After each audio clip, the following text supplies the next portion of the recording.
All right. Assalamu alaikum, students. Uh, we'll be starting our lecture number 32 of deep learning. Before we start, as usual, if you have any questions from the previous material. No questions? All right.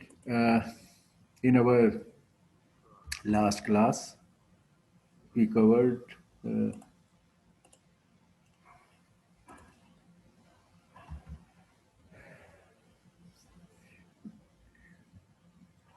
अस्सलाम वालेकुम sir. वालेकुम सलाम। मेरा आवाज़ आ रही है? जी आ रही है। हेलो जी आ रही है मुझे आवाज़। सर, आपको आवाज़ आ रही है मेरी? जी मुझे आवाज़ आ रही है। आपको आ रही है मेरी आवाज़? सर, आपकी मुझे नहीं आ रही आवाज़। एक सेकंड। हसीब। जी, आपकी आपकी आवाज़ आ रही है सर, बिल्कुल क्लियर आ रही है। ओके। आप फजल देखिए, थोड़ा सेट कीजिए, फिर बात कर लेते हैं। आवाज़ नहीं आ रही सर, बोलिए। हेलो। हेलो जी फजल। फजल, आपको हाँ आवाज़ जी, आ रही अब है? आ रही आ रही अब आ रही अब आ रही ओके मेरा जी। माइक बंद था। ओके। ऑलराइट। सर, मेरा क्वेश्चन है जी जी। लेक्चर नंबर 29 से। ठीक है। पेज नंबर है मेरे ख्याल से 9। मुझे उसकी सिर्फ थ्योरी समझा दें, ताकि जो हमने कोड किया है उसको मुझे प्रॉपर पता चले कि काम क्या हो रहा है। अच्छा, ये किस मैं चीज़ के बारे में लेक्चर है? लिया था, उसकी आप मुझे थ्योरी। इसके किस एरिया? सर, उसका है इसी के बाद। यही है। ओके, ये क्योंकि उस लेक्चर हाँ जी, से नेक्स्ट में कंटिन्यू हुआ था। ओके। हाँ जी, तो हाँ जी। ओके। एज़ोर जो है, एज़ोर का वो लेटेस्ट जो आपने कहा था कि दूसरा है उस पे। अच्छा, ये तो हैंड डिजिट रिकग्निशन है। आप हाँ एग्जॉर जी, का जो ये था, जी। जिसमें इट हैड वर्कड, वो वाला आप देखना चाहते हैं? हाँ ओके। जी, ओके। ऑलराइट। ओके। थोड़ा उसकी थ्योरी समझा दीजिए, और फिर उसको उसके हिसाब से फिर मुझे कोड भी समझ आ जाएगा। जी जी, बिल्कुल। ये यही एम यही है हमारा। Okay, we go to lecture number 29। 29। Okay. जी अच्छा जी, इसमें ओके, ठीक हो गया। अच्छा, इसमें आप को पर्टिकुलर उस पे चाहेंगे? ये हमने इसमें हमने ये कवर किए थे कि नहीं नहीं सर, पेज नंबर है इसका, जी इसका एंड जी जी, ये वाला नहीं है सर, आगे वाला इससे एग्जॉर वाला। आगे है, स्लाइड नंबर 9। हाँ जी, एजोर वाला लाइन नंबर, पेज नंबर 9 है जी। ये वाला है सर, ये जी वाला है, जी। ओके। ये वाला बता दीजिए। ओके। क्या चीज़ इसमें आप समझना चाहेंगे? सर, ये मुझे समझ नहीं आ रही, जैसे ये लिखा हुआ है X0 ओ ओ X1 ओ Y, ओ। अच्छा अच्छा अच्छा अच्छा अच्छा। ठीक ठीक। इस तरह से। अच्छा। ये थ्योरी आप समझा दीजिए, ये नहीं समझ आ रही। अच्छा। ओके। इसमें यहाँ जो ये टेबल है, ये तो बहुत ही वो है सिंपल कि हमने ये हम बता रहे हैं कि एग्जॉर के लिए डेटा सेट क्या होगा और राइट आंसर क्या होंगे, उसको इस टेबल में हम शो कर रहे थे यहाँ। जी तो ये डेटा सेट, अगर आप एग्जॉर के लिए कोई भी न्यूरल नेटवर्क बना रहे हैं, तो डेटा सेट जी ये है। The data set has four input vectors, each vector of ji size 2.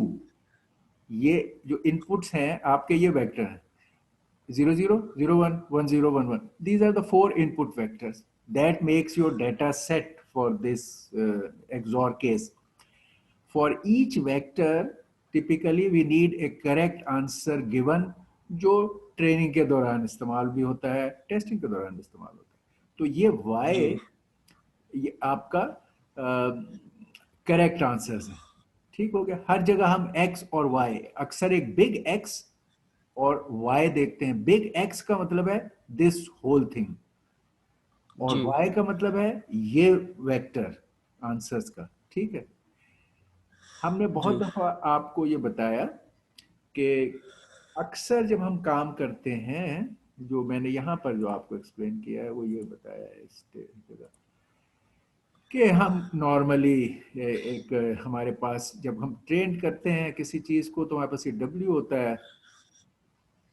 W को हम एक्स वेक्टर से मल्टीप्लाई करते हैं, एक्स वेक्टर से मल्टीप्लाई करते हैं, let's say vector by vector multiply करते हैं। तो हम यहाँ जी ये एक्स है इससे मल्टीप्लाई किया, प्लस बी, बी उसमें ऐड किया, और फिर हमारा कैलकुलेटेड आंसर आता है जो हमारा कंप्यूटेड आंसर। इसको हम रिस्पेक्टिव y की वैल्यू से कंपेयर करते हैं ट्रेनिंग के दौरान, और लॉस और फिर उसकी करेक्शन करते हैं। और मैंने बहुत दफ़ा बड़ी डिटेल से ये बताया कि मैनी अ टाइम्स आप नहीं चाहते कि एक वेक्टर ऑपरेशन करें जिसमें और फिर उसके बाद एक और वेक्टर ऑपरेशन ऐड का, ये मल्टीप्लाई का वेक्टर ऑपरेशन है या मैट्रिक्स हाँ ऑपरेशन, जी और ये ऐड का मैट्रिक्स ऑपरेशन है टू गेट द रिजल्ट। आप कहते हैं कि जी मैं ये दो बड़े ऑपरेशंस के बजाय I want to carry out only one of them and do the same calculation. तो हमने आपको बहुत दफा ये बताया कि आपको इसके लिए ये बात ये वो वाली है जो शायद आपने कई दफा ये बात समझी होगी और देखी होगी, कि हम कहते हैं ये W है, ये x का वेक्टर है, यहाँ b का वेक्टर है, और ये इसका आंसर आता है जो भी है कैलकुलेटेड रिजल्ट आपका। ठीक, अ, तो हम ये कहते हैं कि ये अगर ऑपरेशन को एलिमिनेट कर दें, एक और वेक्टर एडिशन को, और इसी के अंदर ये मामला एब्जॉर्ब करते हैं, तो हम ये करते हैं कि ये जो b है इसको यहाँ पर अपेंड कर देते हैं इस w में इस जगह b को जी अपेंड कर देते हैं हम। ये लेट में ये यहाँ बी अपेंड कर दिए, बी इधर से इधर आ गया। ठीक है, अब मेरा W थोड़ा सा एक, इसकी ये वाली डायमेंशन जो है थोड़ी बढ़ गई, एक इंक्रीज हो गया। अब इसको हैंडल करने के लिए जो मेरे पास X था इसके साथ मैं यहाँ पर एक 1 लगा दूं, 1। तो अब ये calculation will amount to the same thing, बल्कि थोड़ा सा बेहतर हो गया कि अब मेरा ये जो b के वैल्यूज थी ये भी ट्रेनेबल डोमेन में चली गई, लेकिन मेरा काम क्या हुआ, ये मेरा w डैश है जिसका साइज सेकेंड डायमेंशन बढ़ गई, ये मेरा x की जगह x डैश हो गया जिसमें एक 1 अपेंड हो गया एंड में। ठीक है, अच्छा, तो अब ये वाला काम करने के लिए मेरे जो ये x था इसमें जो 1 अपेंड होता है, जिससे मेरे ये वाला एक ऑपरेशन बच जाएगा, सिर्फ मल्टीप्लिकेशन अब मैं करूंगा w dash into X dash, let's say मैं इसको x डैश कह देता हूँ जिसमें 1 अपेंड हो गया, into X dash, and I will get the answer. मुझे इससे अब स्ट्रेट ये आंसर आ जाएगा जो मैं कैलकुलेट कर रहा था, ये मिल जाएगा।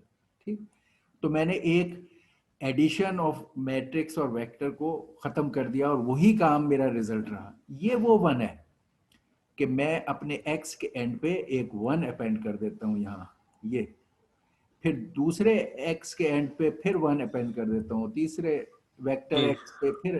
तो ये मैं जब फिर काम कर रहा हूँ तो कई जगह आपको नजर आता है कि हमने इसके एक कॉलम में वंस, ऑल वंस ऐड कर दिए, ये x के साथ ट्रीट किया, जी और W के साथ जी सारे B's को ले आए। और इसका मैंने एक दफा one of you asked the question, आपकी डायग्रामेटिकली ये चीज थी, ये जो जी बायस या ऑफसेट होता है वो इस तरह है कि आप इधर से आ रहे थे पिछली लेयर से, और फिर आप यहाँ से ये अगली लेयर में आते हैं, तो हर उस पर एक समेशन कैरी आउट करते हैं आप। ये तमाम x के वैल्यूज होती हैं, इनको आप w से मल्टीप्लाई करते हैं, ये x की वैल्यूज हैं, may be x1 x2 x3 या x1 x2 x3 उसके कंपोनेंट्स हैं। एक x जो होता है वेक्टर उसके मैं कंपोनेंट्स लिखता हूँ, x2 x3 x4, let's say ये वैल्यूज थी फीचर वेक्टर के कंपोनेंट, और यहाँ ये W's होते हैं, लेट से W1 W2 W3, इस तरह ये वेट्स होते हैं जो हम कहते हैं। अच्छा, हर नेक्स्ट उस पर पिछले के, अभी तक जो हमने देखा फुल्ली कनेक्टेड में, पिछले के हर नोड से वेट से मल्टीप्लाई होकर W3 W4 लेट्स से ये हम समेशन कैलकुलेट करते हैं W I x I W I और आई फ्रॉम जो भी इसका साइज है, ठीक। ये समेशन हम यहाँ कर रहे होते हैं, ठीक है। इस जी समेशन में जब हम पहला तरीका कर रहे थे ये वाला, तो ये बी वॉज जी हर नोड पर एक बायस ऐड करना है। बायस का मैंने बताया था, एट टाइम्स आप जी एक शिफ्ट लेवल का शिफ्ट लाना कैलकुलेशंस पे डालने की से आपके मसले हल हो रहे होते हैं, जो मैंने वन ऑफ यू आस्क्ड और मैंने बड़ी डिटेल से डिस्कस किया था कि जैसे आप अगर एम्पलीफायर बनाते हैं, एनालॉग एम्पलीफायर, जी और आपका ये था इनिशियली सिग्नल ये था, और एम्पलीफाई करना चाहते थे आप इसे ट्वाइस या 4 टाइम, तो ये एम्पलीफाई हो गया डबल, जितना आपने एम्पलीफाई करना था उतना ये हो गया। लेकिन इस पर ये ऑफसेट लेवल आ गया। आप अगले स्टेज पे एम्पलीफाई करने के लिए आप कहते नहीं, ऑफसेट लेवल नहीं है, या आपको ऑफसेट लेवल की जरूरत है, इसका अब एवरेज इस जगह है, ये बायस है। यानी ये सिग्नल विद इस पे बायस ऐड हो गया। कई दफा बायस आप ऐड करना चाहते हैं, कई दफा आप बायस को निकालना चाहते हैं, जैसे एसी कपलिंग करके इस बायस को कई दफा हटाते हैं नेक्स्ट स्टेज पे फीड करने। ये वो ऑफसेट है, यानी सिग्नल के बाकी तमाम चीजें ये डब्ल्यू आई एक्स आई से हो रही थी फिल्टरिंग में, ये उस पर shift can help you to adapt. तो ये शिफ्ट का वैल्यू था, ये जो तो हर नोड पर एक यहाँ B0 का शिफ्ट, यहाँ B1 का शिफ्ट, यहाँ B2 का शिफ्ट, यहाँ B3 का शिफ्ट, ये एक डीसी बायस या बायस ऑफसेट कहलाता है। ये भी यहाँ अलग अलग इस तरह देकर वेक्टर फीड करके अपना शिफ्ट हासिल करने की बजाय हम यहाँ x में एक और यहाँ 1 डाला, हमने ऐड किया, और इधर इसके ऊपर हमने W में 4 थे पहले, चलो W5 डाला, और अब इनको खत्म कर दिया, इसको खत्म कर दिया। अब वही काम 1 into यहाँ पर जो W5 में आपके क्या पड़ा हुआ है, B0, ये B0, W5 में आप B0 आ गया, आपका 1 into B0 से ये काम हो गया आपका ऑफसेट का, और आपने सिर्फ ये मल्टीप्लाई ऑपरेशन करना है। अब आपको एडिंग ऑफ बी की जरूरत नहीं रही, तो आपने काम को सिंपल किया, बी को ट्रेनेबल बना लिया। अब बी जो है उस तरह कांस्टेंट नहीं है, इट इज इवन ट्रेंड, कि आप ऑफसेट को भी ट्रेन करने में रोल अब इसका आ गया, क्योंकि अब इस डब्ल्यू का हिस्सा बन गया था, और आपने ऑपरेशन को भी बचा लिया, एक ऐड ऑपरेशन को। और ये ऑब्जेक्टिव जो हमें चाहिए होता है इस कामों में, कि देयर शुड बी, बाकी चीजें आपने मैच कर ली, लेकिन जैसे अब ये और ये सिग्नल आपने लेट से एक्वायर किया, ये मैच हो गए, आपकी जो कंपैटिबिलिटी थी सपोज ये जी मैचिंग हो गई, मगर आप चाहते हो यार इसके साथ मैच करना है, तो इसमें आप ये बायस का इतना फैक्टर सब्ट्रैक्ट करोगे तो इससे मैच हो जाएगा just by adding a constant bias. वो ये रोल प्ले करता सही था बायस, हमने इसको ये किया है। यहाँ पर ये वो 1 है जो हर वेक्टर में जब 1 ऐड करेंगे आप, ये पहला वेक्टर इसमें 1 डाला, ये है, दूसरे में 1, तीसरे जी में 1, तो ये वो शेप है। ओके जी ओके। जी सर समझ Any आ other? गई। Okay. Any other हाँ, question by Fazal बस or anybody else? We want you to ask such questions and clarify things that will help you. जैसे हम कह रहे हैं कि बाज दफा आपके पास, जैसे फजल ने भी कहा कि लेट से आपको हमने रेडी कोड भी दिया, कोड को समझाया भी, बट उसके पीछे जो सारी थ्योरी है वो क्यों हो रहा है, ये हम आपको इसलिए एक्सप्लेन करते हैं कि हम Aahista Aahista level of abstraction बढ़ाते जाएंगे। अभी हमने इस लेवल की डिटेल पे मैथ्स में देखा, फिर हमने इनको पाइथन लेवल की डिटेल पे इम्प्लीमेंट किया, फिर हम केरास लेवल के हाई लेवल ऑफ एब्स्ट्रैक्शन पे चले जाएंगे, और फिर केरास और टेंसर फ्लो से ही अपने मसलों को हल कर रहे होंगे। वहाँ पर आप खाली चॉइसेस कर रहे होगे इन चीज़ों के। उस वक्त बैक पे आपको जब ये थ्योरी और रीजनिंग पता होगी, तो आपकी choices, combination, reviewing the design, rearranging the layers and all that will be very meaningful to you. तो इसलिए इन चीज़ों को ये ना ही हम सोचे कि यार अब केरास में तो हमने we just gave it and it gave us a result, लेकिन उसके जब तक आप बैकग्राउंड को नहीं समझे हुए होंगे, तो आप जब भी कोई नया इशू या प्रॉब्लम लेंगे, तो आपको making a nice combination of layers and their optimization and selection of things आपको अच्छी कारामद तरीके से इस्तेमाल करना नहीं आएगी। Okay okay Any other question? No sir, All right. ये चीज़ क्लियर हो गई है। Okay. अच्छा, चलें. Let's continue with our thing. ये हम इसको कर लेते हैं.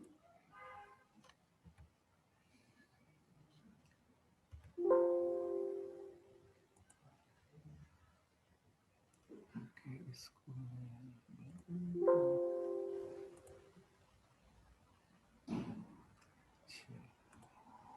ओके. अच्छा, हमने आफ्टर हम कनेक्ट खाली कर रहे हैं, ये हम डिस्कस कर चुके हैं. Every time we try to connect कि हम किधर से कहाँ पर हैं और क्या. अभी जो हमने एग्जांपल देखी थी उसमें ये था कि आफ्टर यूजिंग न्यूरल नेटवर्क्स जिसमें हिडन लेयर भी हो, तो वो नॉन लीनियर चीज़ों को कर सकता था, इसलिए हमने एक्सक्लूसिव और के वक्त neural network with hidden layer इस्तेमाल किया, तो वो नॉन लीनियर सेपरेशन के काबिल हो गया. और इस केस में हमने वहाँ पर बैक प्रोपगेशन भी सीखी, which helps us to adjust weights जब आपके न्यूरल नेटवर्क्स में ये लेयर्स बढ़ती चली जाती हैं, हिडन लेयर्स. तो हमने बैक प्रोपगेशन एल्गोरिथम को यूज़ किया और हमने एक neural network with additional hidden layer बनाया जो नॉन लीनियर सेपरेशन कर सकता था, और हमने एक्सक्लूसिव और को अलहदा करने के मसले को हल कर लिया, जो आपके प्रोजेक्ट में भी था और आपने उसको किया. अच्छा, उसके बाद फिर हमने उसी की पहले ये एक्सक्लूसिव और से basic back propagation neural network with hidden layer को सीख लिया और मसले को हल किया. फिर हमने कहा इसकी हम एक और इंटरेस्टिंग एग्जांपल देखते हैं कि जिसमें मल्टी स्टेज न्यूरल नेटवर्क है. Multi stage means it has hidden layers also now added, वरना खाली इनपुट लेयर और आउटपुट लेयर परसेप्ट्रॉन का मॉडल होता है जो खाली लीनियरली सेपरेबल काम करता है. तो अब हमने कहा एक और एग्जांपल लेते हैं. अभी हमने पिछली एग्जांपल भी पाइथन में की थी, ये एग्जांपल भी हमने कहा पाइथन में ही करते हैं. क्या क्या चीजें इसमें हमारी आ रही हैं? मल्टी स्टेज न्यूरल नेटवर्क आ गया with hidden layer, it is non linear separable capability, और ये बैक प्रोपगेशन को भी इस्तेमाल कर रहा है. इसकी हम एक और एग्जांपल देखी हमने, और हमने कहा हम पाइथन से इसको इम्प्लीमेंट करेंगे. इंटरेस्टिंग एग्जांपल थी this hand written digit recognizer for MNIST subset. इस केस में हमने एमनेस्ट का सबसेट लिया 1800 एलिमेंट्स का, और उस पर ये सारे बैक प्रोपगेशन और मल्टी स्टेज न्यूरल नेटवर्क को अप्लाई किया, एक और एग्जांपल रन की. और इसका मकसद ये था कि अगर आपके पास कोई भी हैंड रिटन जो कि बड़ी वैरायटी के साथ होते हैं, 0 to 9 के लेटर हैं, वो आपको पहचान के बता दे, इमेज वाइज देखे और पहचान के बता दे कि भाई ये लेटर कौन सा है. इस केस में हमने छोटा डाटा सेट लिया और इसमें हमने इमेज को भी 28 की बजाय 8x8 करके इस्तेमाल किया और इसको रन किया, और ये पूरा इम्प्लीमेंट किया उसी तरह जैसे हमने एक्सक्लूसिव और वाला केस किया था. इसको किया, ज़ाहिर है डाटा के साइज बढ़ गए. एक्सक्लूसिव और में vector size was only 2, data set size was 4, तो इसमें vector size is 864 each vector and number of vectors is 1797. तो ये उससे मच ह्यूज था. और क्लासिफिकेशन भी वहाँ पर आपने एक्सक्लूसिव और के 4 आंसर्स को क्लासिफाई किया था, यानी आंसर्स को करेक्ट निकालने के लिए काम किया था. इसमें आपने 10 ऑप्शन है 0 to 9, क्लासिफिकेशन लेवल भी हाई है. तो मगर हमने पाइथन और बैक प्रोपगेशन को यूज़ करके ये काम किया था. इसके हमने कोड शोड की बहुत डिटेल से सब कुछ देखा, लाइब्रेरी कौन से इस्तेमाल किए हैं, डेटा सेट को कैसे लिया, उसको स्केल कैसे किया, फिर स्प्लिट कैसे किया, फिर लेबल बाइनराइजर का क्या तरीका और होता है और पर्पस होता है. और फिर हम आर्किटेक्चर टू ए लाइब्रेरी, इसमें हम न्यूरल नेटवर्क लाइब्रेरी इस्तेमाल कर रहे हैं. ये लाइब्रेरी इस्तेमाल कर रहे हैं, जैसे मैंने आपको बताया कि जब लाइब्रेरी की शक्ल में न्यूरल नेटवर्क की चीज़ें मौजूद हैं, you don't start writing code for neural network, जो हम पीछे किया और आपने इसको एज ए लाइब्रेरी यूज़ किया. यहाँ पर आपने लाइब्रेरी यूज़ करके आर्किटेक्चर डिफाइन की. इस केस के लिए हमने उसके रीजंस बताए कि किस तरह आर्किटेक्चर. मल्टीपल लेयर्स हैं, ये 4 लेयर का है, ये आउटपुट लेयर 10 के लिए, उससे नेक्स्ट 16 है, इधर आउटपुट साइड ये 32 है, और ये 64 थी हमारी जो इनपुट का साइज है इसमें। ये हमारी आर्किटेक्चर थी, और हमने इसको फिर ट्रेन किया, ये आर्किटेक्चर डिफाइन की, ट्रेन किया।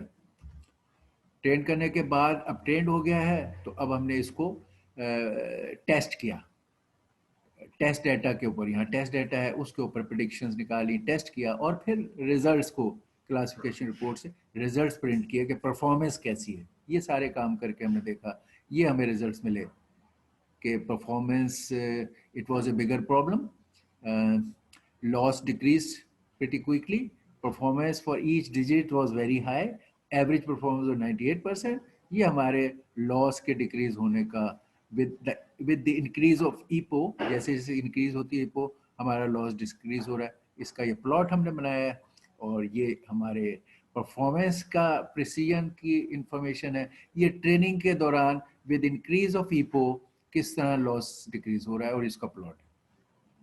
ये करके हमने कहा ओके, हमने कर लिया ये hand written digit recogniser, we had done it.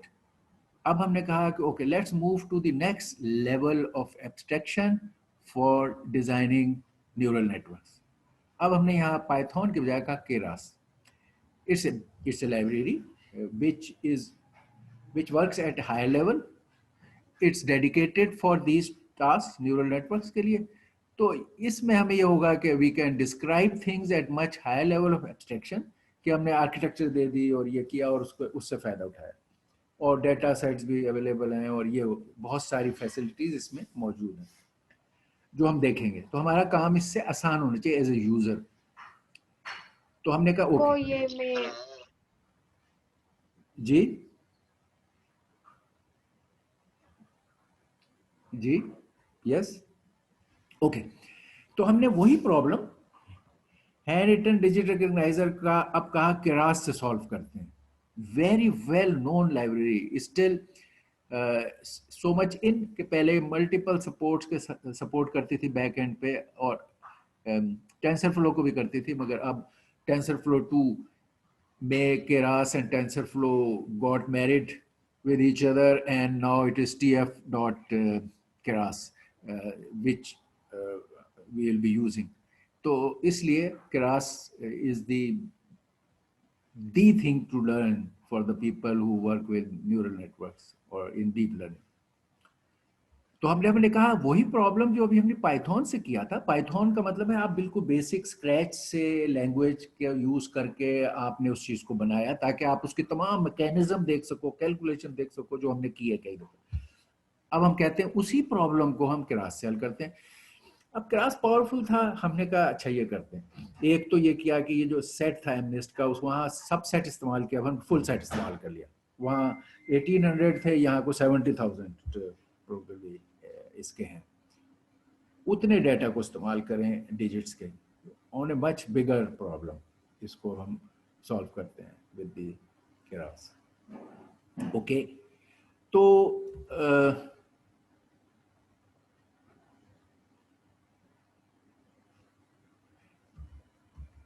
ये उसके फिर हमने किए केसेस कि भाई ये एमनेस्ट का फुल डाटा ये लिखा 70,000 डाटा पॉइंट्स। हाँ, दूसरा ये हमने कहा कि अब हमारे पास we have a better platform, तो वहाँ हमने 8x8 करके और 64 एलिमेंट वेक्टर्स यूज किए थे pixel wise.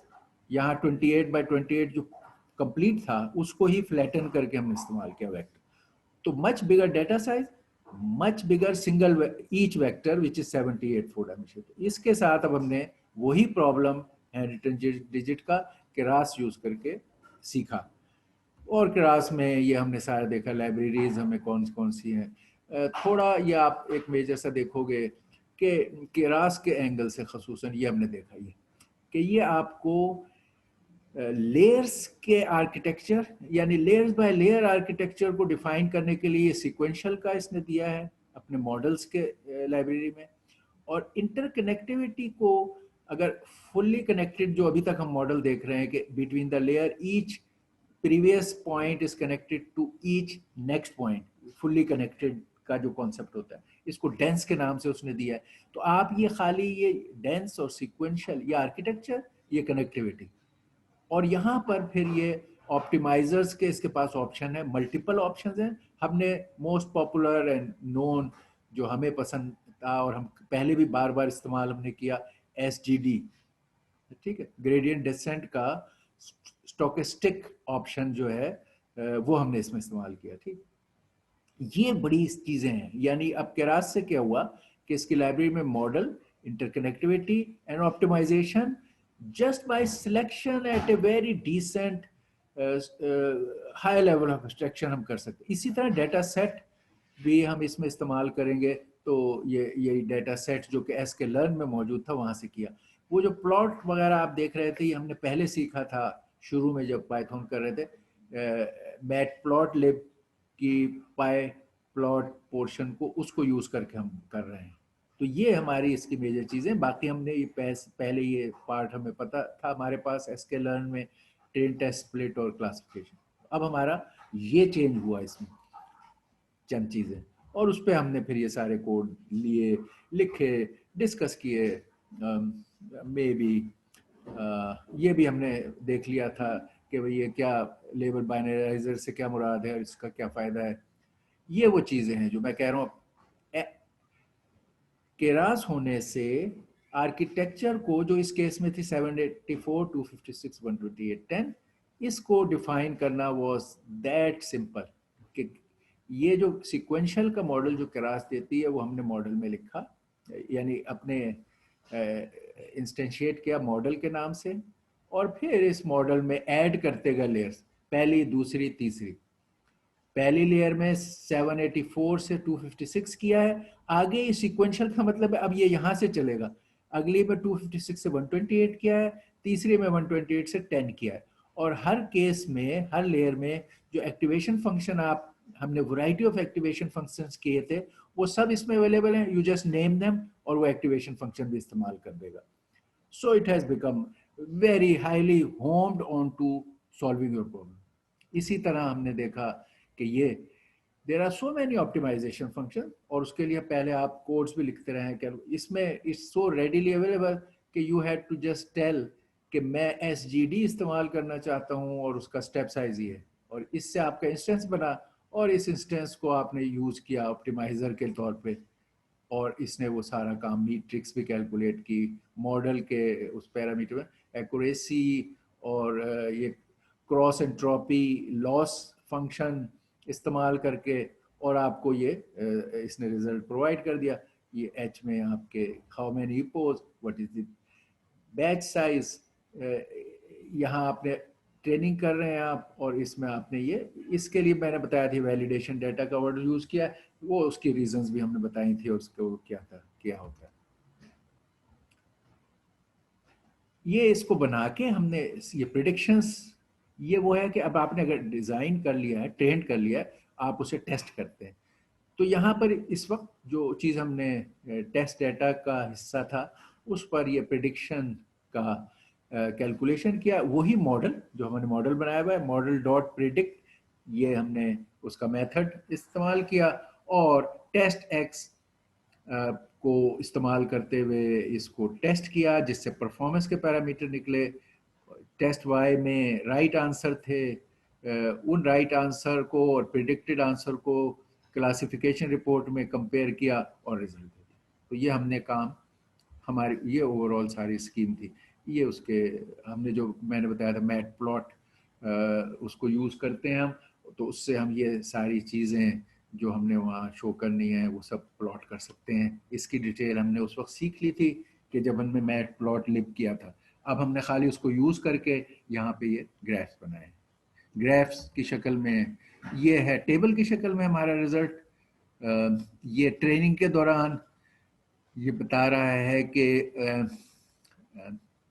Accuracy loss, validation का एक्यूरेसी, वैलिडेशन का लॉस, और ट्रेनिंग के दौरान किस तरह लॉस और एक्यूरेसी चेंज हो रहे हैं, और वैलिडेशन के दौरान कैसे हो रहे हैं, ये हमने यहाँ प्रिंट किया। उसके बाद ये एवेलुएटिंग शुरू की तो ये परफॉर्मेंस के, जिसमें हम एक पैरामीटर अभी तक फोकस करते हैं और वो है प्रिसीजन या एक्यूरेसी। वो हम देख रहे हैं कि हर डिजिट की is there pretty.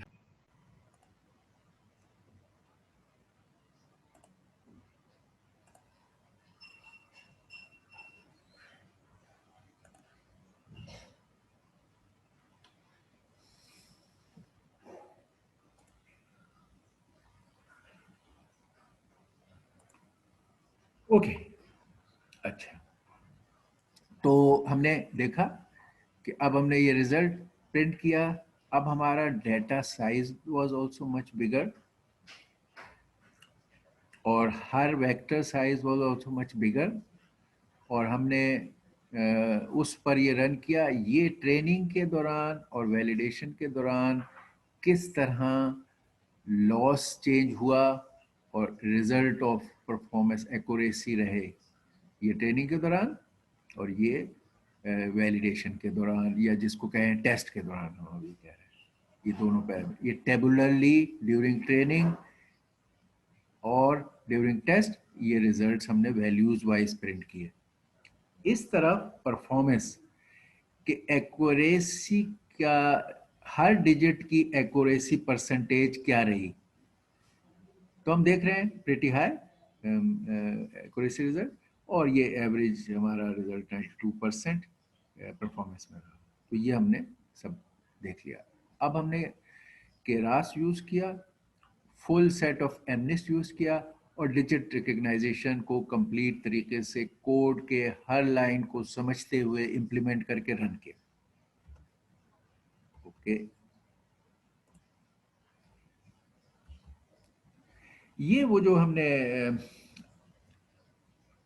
Pi plot from the matplotlib graph की बात दिखाया था कोड, वो ये इसने ये शो किया, ये चार चीजें लेजेंड की वजह से, जिसमें ट्रेनिंग लॉस, वैलिडेशन लॉस और ट्रेनिंग एक्यूरेसी वैलिडेशन। हम देख रहे हैं ट्रेनिंग और वैलिडेशन के कर्व भी साथ रहे हैं, और इनके एक्यूरेसी के कर्व भी साथ रहे हैं, विच इंडिकेट्स कि इस केस में हमारा ओवर फिटिंग नहीं हुई। अगर over fitting of data during training with the data over fit हो, तो फिर ड्यूरिंग द टेस्टिंग कई दफ़ा आपको नज़र आएगा कि इसकी परफॉर्मेंस तो बड़ी अच्छी गई और उसकी परफॉर्मेंस पुअर रही टेस्टेड डाटा की, यानी तो, लेकिन इसमें दोनों की परफॉर्मेंस मैच कर रही है, तो इसका मतलब है इसमें हमें ओवर फिटिंग का इशू नहीं आया और परफॉर्मेंस भी रीजनेबली गुड है। 92 is a good accuracy performance, मगर हम हमेशा बताते रहते हैं कि there are much more powerful thing as convolutional neural network, जो हमें इमेज वाइज बहुत कॉम्प्लेक्स प्रॉब्लम्स को बेहतर तरीके से और बेहतर परफॉर्मेंस से रिजल्ट देंगे, जो हमने अभी न्यूरल नेटवर्क की है, अभी हमने कन्वोल्यूशनल न्यूरल नेटवर्क नहीं की है यहाँ तक। ये समरी है। यार एक क्वेश्चन है, ये जब प्लॉट बनाते हैं तो प्लॉट के लिए हमें वो देना पड़ेगा, इसके लिए लाइब्रेरी देनी पड़ेगी प्लॉट के लिए? हाँ, हमने जब सीखा था पाइथन तो हाँ एक ही जी लाइब्रेरी हमने बहुत डिटेल से सीखी थी, क्योंकि हमें पता था कि इसकी जी हमें आगे जरूरत पड़ेगी। जी वो है मैट प्लॉट लिब, जो हमने सीखा था, याद है आपको? थर्ड थिंग जी सर, याद है याद है याद है। उसके भी, बल्कि वो सेट जो पाई प्लॉट है, डॉट पाई प्लॉट, जी उसको हम यूज कर रहे हैं इसमें, और वो लाइब्रेरी यहाँ मैंने आपको अभी दिखाई थी। जी इसके बिगिनिंग में मैंने आपको हाईलाइट भी किया था, ये आपने यूज किया है यहाँ देखिए। जी पुट जी पाई बिल्कुल। प्लॉट पाई प्लॉट को एस पीएलटी, और उस प्रोग्राम में जहाँ इसको यूज किया है, ये पीएलटी आपको जी शॉर्ट नजर आया। ये जी सर। ये देखिए, ये पीएलटी, इसमें लेजेंड के लिए वो जो साइट पे चीजें हैं वो ये हाँ जी ऑटोमेटिकली सपोर्ट कर देता है डिफरेंट कलर्स के साथ। जी स्टाइल आपने कहा कि ग्राफ, लाइन ग्राफ के लिए तो ये बताया, फिगर जी जो एक्स वाई टाइप बनेगी, और उस पर फिर उनके ऊपर आपके टाइटल क्या होगा, आपका एक्स लेवल क्या होगा, आपका वाई लेवल क्या होगा, लेजेंड क्या होगा, ये जी सारा कुछ यहाँ हमने डिस्क्राइब किया और उसने वहाँ प्लॉट कर जी सर। दिया। ओके, अच्छा, अब हमने कहा कि okay, I did show you and gave you this slides के इससे गो थ्रू करें और फिर पूछें। अब हमने कहा कि अभी हमने ये 10 डिजिट वाले मसले को पहले पाइथन से और फिर केरास से सॉल्व किया था। हम कहते हैं how about making problems more interesting and bigger in the current domain and use this Keras for multi-stage neural network जिसमें के hidden layers भी हों। उसका सेकंड एग्जाम्पल हमारा एग्जाम्पल 2 मैंने इसलिए लिखा है केरास के पॉइंट ऑफ व्यू से, एक हैंड रिटन डिजिट का और दूसरा ये C410 का। तो ये मैंने आप स्लाइड्स दी थी, if anybody happen to look at them and have some questions can ask, otherwise we'll discuss that with this context जो हमने अभी सारा बना लिया। ओके, तो इसके अंदर बेसिकली अभी हमने सिर्फ 10 डिजिट का मामला आसान था। लेट्स ब्लैक बैकग्राउंड है, एक वाइट चीज है, उसकी शेप की कि किस पिक्सल पॉइंट पे क्या चीज है को उसने देखते हुए शेप बदल भी रही है, मगर उसने उसके बिहेवियर या पैटर्न को रिकग्नाइज करके देख लिया। गुड वर्क, लेकिन अभी कुछ ज्यादा level of complexity compare to कि अगर इमेज हो जिसमें कलर्स भी हैं और वो इमेजेस के व्यूज भी बदल रहे हैं और उनकी लोकेशंस भी चेंज होती है। अब हम अगर ये 10 इमेजेस या ऑब्जेक्ट्स को पहचाने तो ये इससे थोड़ा ज्यादा चैलेंजिंग प्रॉब्लम होगा। तो C410 is another well known set जिस पर हम ये चीज करेंगे और 10 क्लासेस के डेटा सेट को में से ऑब्जेक्ट्स को पहचानेंगे। वो ये है, ये वो सेट है कि 10 काइंड ऑफ ऑब्जेक्ट्स, ये aeroplane, automobiles, bird, cat, deer, dog, frog, horse, ship, truck, 10 types के ऑब्जेक्ट्स हैं। Not, it's not no that only animal जैसे हमने लिया था या लास्ट टाइम लिया था हाँ, पांडा, कैट और डॉग। उसमें बस उसमें सिर्फ एनिमल ही की 3 टाइप्स थी और हम उनको क्लासिफाई कर रहे थे। अब दी ऑब्जेक्ट्स की नेचर बदल रही है, यानी आप अब पहले कहना कि यार अगर इस जगह वाइट या ग्रीन है तो उसका ये मतलब है, अब वो ग्रीन या white, it can be a scene of a garden और it can be a frog's shape, skin green. So उस तरह इट्स नॉट दैट सिंपल कि अब ऑब्जेक्ट्स ही बदली हुई हैं। एरोप्लेन का और उसकी बैकग्राउंड्स बिल्कुल मुख्तलिफ हैं और कलर्स, ऑटोमोबाइल के सिनेरियोज मुख्तलिफ हैं। तो अब डिफरेंट 10 टाइप्स ऑफ ऑब्जेक्ट्स के हर एक की ऑल दोज वैरायटीज के, टेक ऑफ कर रहा है जहाज, लैंडिंग के वक्त क्या सिचुएशन है, बैक व्यू से क्या है, इन द स्काई क्या हो रहा है, क्लाउडी उसमें कैसे है, सी के ऊपर उसका view. There is so much of variation in each object and there are 10 objects with all the variation। तो इस तरह it's a more challenging thing। इसका नाम हमारा ये C4 है, बेंचमार्क के तौर पे इस्तेमाल होता है। ये सब डेटा सेट्स हैं जो अवेलेबल हैं और जो बहुत सारे कंपटीशन, चैलेंजेस, रिसर्च रेफरेंसेस वगैरह में इस्तेमाल होते हैं। और हम 2 तरीके से, जैसे मैं आपको उस वक्त भी जब एनिमल्स पे हम कह रहे थे तो बार बार इनमें हमें ये चीज आनी चाहिए कि ये number 1, to get to the huge data sets. जब तक आप ह्यूज डेटा सेट्स पे नहीं आपके पास अवेलेबल होंगे, ये ट्रेनिंग और ये सारे मीनिंगलेस हैं। 2, 4, 8, 10 ऑब्जेक्ट से आप ट्रेनिंग मीनिंगफुल नहीं कर सकते। द होल चेंज जो डीप लर्निंग या मशीन लर्निंग में आया है वो आया इन 2 वजह से। एक हमारी प्रोसेसिंग पावर में ट्रेमेंडस ग्रोथ हुई, जो मैं हमेशा हम अपने प्राइड से अपने जीपीयू वगैरह को पेश करते हैं, उसने ब्रेक थ्रू किया। और एक ये था कि data was available because of the internet growth in a huge way, जिससे लोग पावरफुल डेटाबेसेस बना सकते थे फॉर ट्रेनिंग। अब से कई साल पहले आप देखें, 10-15 साल पहले, तो आपको ऐसे thousands, 70,000, 80,000 of variety of images and pictures and scenes and individuals नहीं मिल सकते थे। तो इन 2 चीजों ने मेजर चेंज किया मशीन। अब हम इसको we have to learn how to have either readily available huge data sets and handle them कि उनको अगर हमें रिक्वायर्ड शफलिंग चाहिए तो हम उसको शफल करें, वो फाइल में होंगे, उसको रैम में लाना होगा, रैम में कुछ एक्टिविटीज होंगी, फिर रिजल्ट्स को फाइल में ला, फाइल आयो and handling of big images, ये हमें जरूर सीखे बगैर हमारा काम नहीं चल सकता। इसलिए हम उस वक्त भी इसी बात को जोर दे रहे थे। Although some of you showed कि मैं वो इनिशियल स्टेज पे ठीक है कि हर एक के 4 4 ले लिए इमेज और आपने उसको प्रोग्राम को रन किया, but we have to learn handling. अब उसके अंदर ये है कि या तो ये रेडीली अवेलेबल भी बहुत सारी चीजें हैं, जैसे हम देख रहे हैं ये अभी कैरेक्टर का सेट भी था और ये ऑब्जेक्ट के सेट भी हैं, they are well known sets available for you. इनका एक्वायर करना, इनको हैंडल करना, इनको प्रोसेस करना हमें आना चाहिए।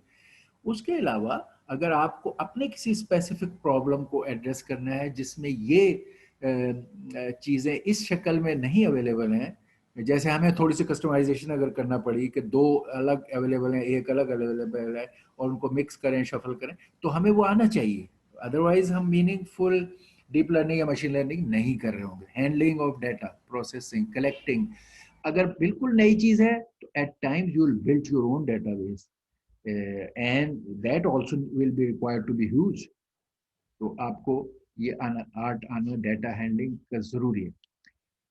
सी फॉर इन 10 ऑब्जेक्ट्स में इसका ये बात है कि ये 60,000 हैं, कलेक्शन ऑफ 60,000 थिंग। हर एक का साइज 32 बाय 32 है, RGB 32 बाय 32 RGB इमेजेस, इसका मतलब है चैनल साइज भी 3 इसमें आ जाएगा। तो 32 बाय 32 बाय 3 वो है हमारा सेम मोड। 3072 इंटीजर्स होंगे हमारे, इंटीजर नंबर एक वेक्टर के लिए, और ऐसे 60,000 वेक्टर्स हैं जिनको हम इस्तेमाल कर रहे होंगे, और उनकी ये वैरायटी है, ये नाम लिखेंगे और उसको हम प्रोसेस करेंगे। Okay, pre defined data split एक है टिपिकल कि 50,000 for training, 10,000 for testing. Okay, जैसे हम देख रहे हैं, ये बता दिया हम कि इस मच हार्डर एमनेस्ट के निस्बत only 2 colors and just change of a location of a shape, while इसमें वही जैसे मैंने कहा green can be a skin of a frog or it can be a background garden grass, इस तरह के ऑल वैरायटीज को अब इसने खाली उस कलर के इस लोकेशन पे कलर है तो वो कह दे कि ये फ्रॉग है या ये कह दे कि गार्डन है, नहीं है। और इस तरह की वैरायटी के साथ में ये काम करें, यहाँ पर उसको हाईलाइट किया।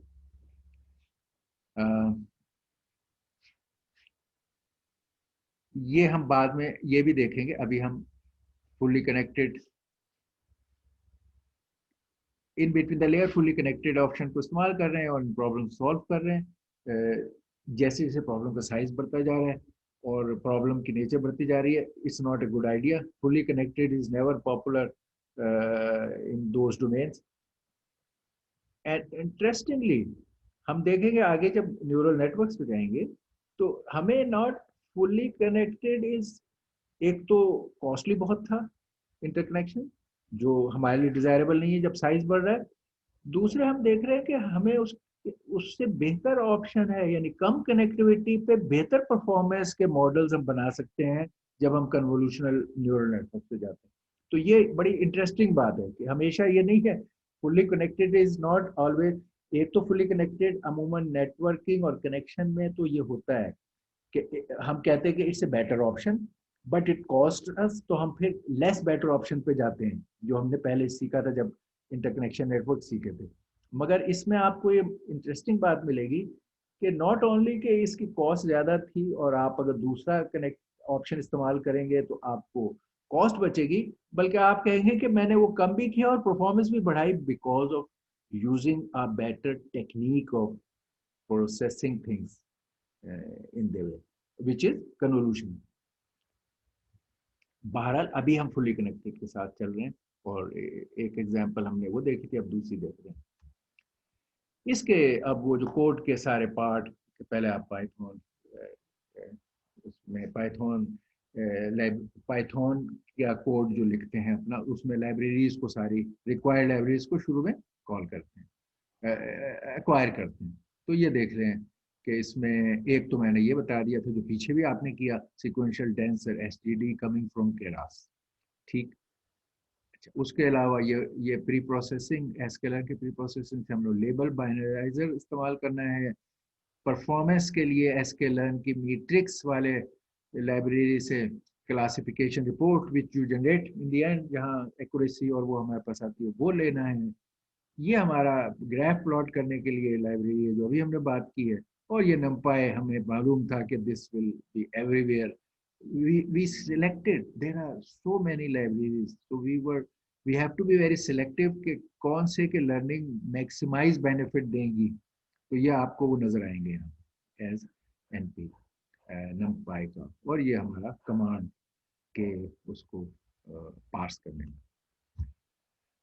ये पहला पार्ट हमेशा है कि ये लाइन कमांड लाइन आर्गुमेंट्स को पार्स करने के लिए, ये हमारा स्टैंडर्ड कोड है। You by now you know you have to see के which arguments you will be parsing. इस केस में आपने आउटपुट वाले पर ही फोकस रखा है कि डैश ओ से के साथ आउटपुट, ये रिक्वायर्ड पैरामीटर है इसके लिए कि ट्रू, और ये हेल्प के path to the output loss and accuracy plot, जो हमारा लॉस और एक्यूरेसी प्लॉट है उसके पाथ के लिए ये हमारा हम अपनी कमांड मोड में इसको इस्तेमाल करेंगे, और ये हमारा स्टैंडर्ड है इसके।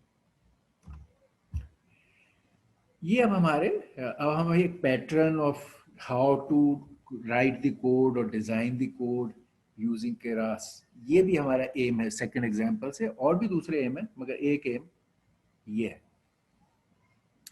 तो अभी हम ये देख रहे हैं कि पहले हम लोड करना चाहेंगे ट्रेनिंग एंड टेस्ट डाटा और स्केल करेंगे। उसको हमने पहले भी किया था कि फ्लोटिंग पॉइंट नंबर के साथ 0 से 1 तक स्केल करके अपने डाटा को रिप्रेजेंट करेंगे, और फिर अपनी जो डिज़ाइन मैट्रिक्स है उसको रीशेप करेंगे। ये काम हम डाटा की एक्वायरिंग और शेपिंग के लिए करते हैं।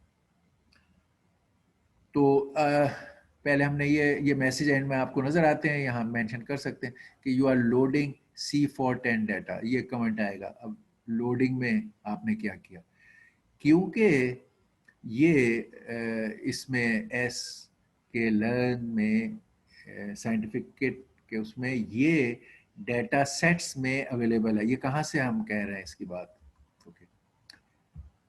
ये केरास ने अपने डाटा सेट्स के उसमें C410 के डाटा को के लिए प्रोविजन प्रोवाइड कर दी, तो इसको आपने इंपोर्ट कर लिया यहाँ से। अब आप इस क्लास को यूज करके और उससे डाटा सेट C410 का काम कर सकते हैं। तो it's a big help, handy. तो वो हमने किया कि C410 के मेथड लोड डाटा को इस्तेमाल करके आपने डाटा को लोड कर लिया, जस्ट बाय सेइंग दिस। उस C4 केरास की वजह से और उसकी इस सपोर्ट की वजह से आपने इसको किया। इसके अंदर इसने जो मैं बार बार आपको उस वक्त इकट्ठे करता था खुद से, इसने थोड़ा सा ज़्यादा अच्छा पहलू लिया कि ये इधर ट्रेन एक्स और ट्रेन वाई, यानी ट्रेनिंग का एक्स वाई कॉमा और फिर ये टेस्ट का एक्स वाई। तो ये इस तरह इसको डाटा आ गया हमारे पास। डाटा को एज यूजुअल हम हमेशा स्केल करते हैं बिटवीन 0 to 1। ये डाटाज के जो हर वैल्यू है वो वेदर इट इज कलर्ड और it is black and white. Coloured के केस में there are 3 channels, red green blue. हर एक में इंटेंसिटी की रेंज वही है जो ग्रे स्केल वालों में होती है, सिवाय इसके कि इसमें 3 होते हैं वेक्टर्स ऑफ 8 बिट और उसमें 1 होता है। तो वही सब कुछ जो ट्रेन एक्स के अंदर था उसको हमने कहा एस टाइप फ्लोट हम कर रहे हैं, और ये डिवाइड बाय 255 का मतलब है तमाम वैल्यूज को मैक्स 1 होगा और min 0 होगा। तो floating point ranging from 0 to 1 हमने ट्रेन एक्स को कर लिया, टेस्ट एक्स को भी यही किया। फिर ट्रेन एक्स को हमने रीशेप किया है, यहाँ पे ट्रेन एक्स के जो डाटा थे ट्रेन एक्स उसको रीशेप किया। रीशेप में हमने क्या किया कि अब हमने वो flatten vector of an image, जो हम बार बार ये काम करते हैं, 32 into 32 into 3 कलर्ड है इसलिए, तो इसको फ्लैटन करें अगर, वरना तो इमेज 32 by 32 था और इसकी हर वैल्यू में एक और वेक्टर की डेप्थ थी, तो ये 3 डायमेंशनल इमेज का एक सीन, एक इमेज जो है, it can be represented by 3072 total number of values। हमने उस सब को एज ए फ्लैटन, इस इमेज को फ्लैटन वन बिग वेक्टर की शक्ल में एज ए 3072 के साइज का लिया। और इसके अंदर हमने कितने इमेजेस इस्तेमाल करने थे, हमने ट्रेन एक्स डाटा का जो पहला एक्सिस है, जो ये वाला एक्सिस था, अब हमने ये किया है, जो मैं ये बार बार मैं एक्सप्लेन आपको करता हूँ मगर ये इंपॉर्टेंट है, ठीक। हमारा एक्चुअली तो ये डाटा था, एक big collection of 3 dimensional images. ये एक इमेज, इसकी डेप्थ, चैनल की डेप्थ, ये हमारे थे 8 by 8 और डेप्थ आगे 3, तो ये था इमेज। और ऐसी बिग कलेक्शन थी हमारी। ये हमारा लेट से एक्स, ट्रेन एक्स या दोनों में एक्स, ये रहे। इस सारे को हमने फ्लैटन करके एक वेक्टर बना दिया 3072। ये 3072 के साइज का इधर ये वेक्टर, ये इसकी अगर हम x का देखें तो x का शेप 0 वाली साइड ये है पहला एक्सिस, और शेप 1 वाली साइज ये है। ऐसे फ्लैटन वेक्टर सो मैनी जो आप यूज कर रहे हैं, जितने भी हमने जो बताए साइज, और उसमें आपने जो टोटल डाटा था उसको स्प्लिट भी किया हुआ है। ट्रेन एक्स का सपोज यहाँ तक डाटा है, उसके बाद टेस्ट एक्स का डाटा है। तो ये जो साइजेस हैं ये, तो ट्रेन एक्स में उसके कितने ऐसे वेक्टर्स हैं, ये डॉट शेप से मिल गया हमें, तो ये रीशेप कर दिया आपने। अब आपने सिर्फ, अब आपकी नई शेप ये है। पुरानी शेप क्या थी, this into this into this into this, ये थी। ओके, 2 डायमेंशनल कर दिया इसको। चल, इसी तरह टेस्ट एक्स को रीशेप किया, उसकी टेस्ट डाटा का पार्ट जो था उसका पहला एक्सिस लिया और ये बाकी फ्लैटन लिया। तो ये इंपॉर्टेंट है, ये डाटा के साथ हम इस तरह हैंडल कर रहे होते हैं। Although it's readily available, this reshape factor coming from our numpy is readily available, but we have to use it to our benefit. तो अब अगर देखा जाए तो ये इसमें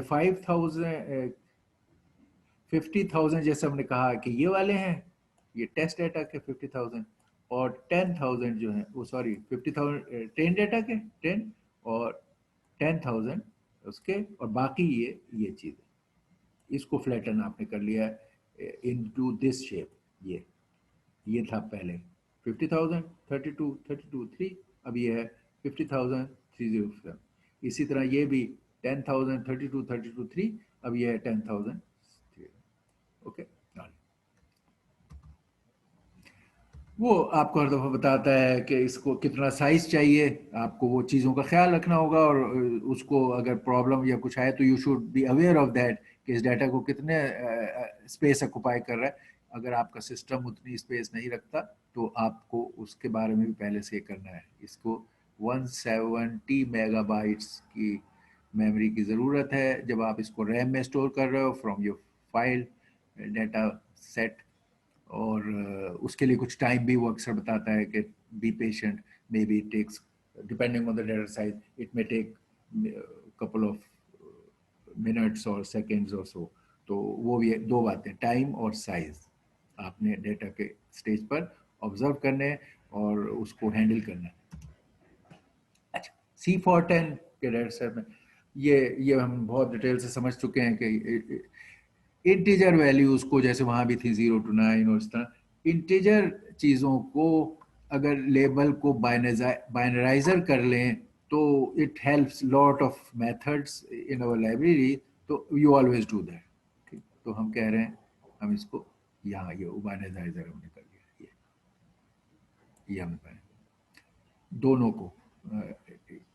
और बाइनराइजर हम असल में जो क्लासेस हैं हमारी, जितनी स्टेज पे हम क्लासिफाई करते हैं, विच मीन्स हमारा जो वाई वाला पार्ट है, जो आंसर्स हैं ट्रेन के डाटा के भी और टेस्ट डाटा के भी, इन दोनों को लेट्स से अगर ये इस केस में भी 10 क्लासेस हैं, ऑब्जेक्ट्स 10 टाइप्स, तो आउटपुट ये होगी अगेन 10 क्लासेस में से हम उसको कह सकते थे 0 1 2 3 4 5 6 7 8 9 के aeroplane is 0 and panda is 3 फला एनिमल, लेकिन उसको हम हमेशा उसी तरह one hot encoding of binary things in which the binary location tells what number it is, ये है लेबल बाइनराइजर, इसको हम इस्तेमाल करते हैं हमेशा और करेंगे।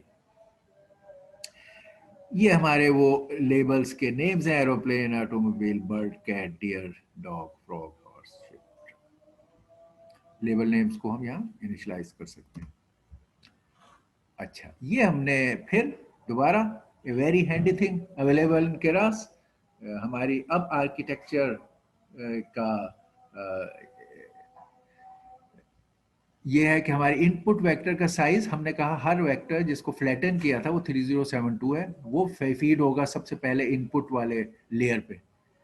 हमने इस केस में ये तय किया और फिर इस पे आगे हम इन पे वर्क भी करते हैं कि इसको पहले लेवल पर हम 1024 नेक्स्ट लेयर के नोड्स 1024 करेंगे, उसकी आउटपुट 512 नोड्स के उस पर देंगे, उसकी आउटपुट फाइनली जो 10 क्लासिफिकेशन है इस पर देंगे। तो ये हमारा आर्किटेक्चर का डिजाइन था जिसको सिक्वेंशियल ऑप्शन ऑफ केरास को यूज करके मॉडल बनाया, जिसमें हमने इसको इस तरह कर दिया। अब आप इसमें देख रहे हैं दो बातें, एक तो ये ऐड कर रहे हैं हम layer sequentially one after the other, it is understood कि इसकी जो आउटपुट है ये है। जब हम 512 कहते हैं, इस कहने के बाद ऑटोमेटिकली टेक्स कि इनपुट 1024 आउटपुट 512, फिर हम जब ये ऐड करते हैं तो इनपुट 512 आउटपुट 10, हर एक के साथ activation function, well known activation function जो हमने बड़ी डिटेल से सीखे, you just mention them for each option and here is it, you have the total architecture built. हर एक के साथ ये डेंस ऑप्शन साथ है। जब आप ये लेयर्स की कॉन्फ़िगरेशन बताते हैं, आउटपुट एक्टिवेशन बताते हैं, साथ कनेक्टिविटी बताते हैं कि इट्स डेंस का मतलब फुल्ली कनेक्टेड। 3072 से 1024 नोड के जो है, all 3072 input points will feed to each point of 1024. You know fully connected कि इसका मतलब यह है कि अगर लेट से ये इक्वल नहीं भी हैं, लेयर साइज अभी तक हम इक्वल देखते रहे हैं, लेट से मैं कहता हूँ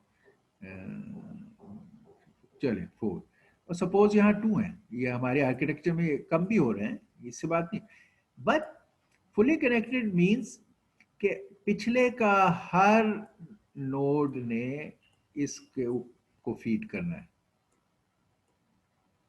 और यहाँ जो भी समेशन ये वो एक्टिवेशन, फिर इस नोड ने हर प्रीवियस नोड ने इसको फीड करना है। तो number of links will be size of this layer into size of this layer fully connected में। अगर वो बराबर हैं तो ओके 4x4 हो जाएगा, अगर कम है तो 4x2 हो जाएगा, but then there will so many links. ये डेंस फुली कनेक्टेड है, इसको डेंस कहते हैं। तो इन मॉडल्स में हम सारे टू गेन मैक्सिमम कि यार इनके दरमियान communication for the adjustment of weights maximum हो, हमने यहाँ फुली कनेक्टेड लिया है इन तमाम एग्जाम्पल में। ओके फिर हमने कहा ओके ऑलराइट, हम अब कह रहे हैं ओके ट्रेनिंग करें इस नेटवर्क की। वही SGD स्टेप साइज दिया, इसको कहा मेरे स्टेप्स का नाम SGD है, सेम ये चीज सेम है। अब आपके पास इस मॉडल जो आपने आर्किटेक्चर डिफाइन की थी, उसको कंपाइल के मेथड से ये चीजें इकट्ठी कर रहे हैं कि लॉस के लिए क्या कॉन्फ़िगरेशन या ऑप्शन इस्तेमाल कर रहे हैं। लॉस के लिए हमने ये सीखे थे बहुत सारे, ये आपने अपने डिज़ाइन और चॉइसेस और कैटेगरीज के मुताबिक, ये आपकी विजडम है। अब आपको रेडीली केरास ने चीज़ें दे दी कि यार तुम नाम लो और मैं उसको इम्प्लीमेंट कर देता हूँ, लेकिन आपने नाम आपने लेना है कि एक तो नाम आपने लेना है by either experience, other peoples designs और नॉलेज के इस किस्म के एप्लीकेशन में ये वाला बेहतर रहेगा।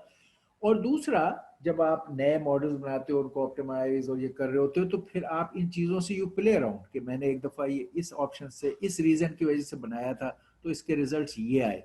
अच्छा, अगर मैं इस पैरामीटर्स को इस रीजन के साथ, ये नहीं कि आप रैंडमली सारे ही कॉम्बिनेशन ट्राई करो।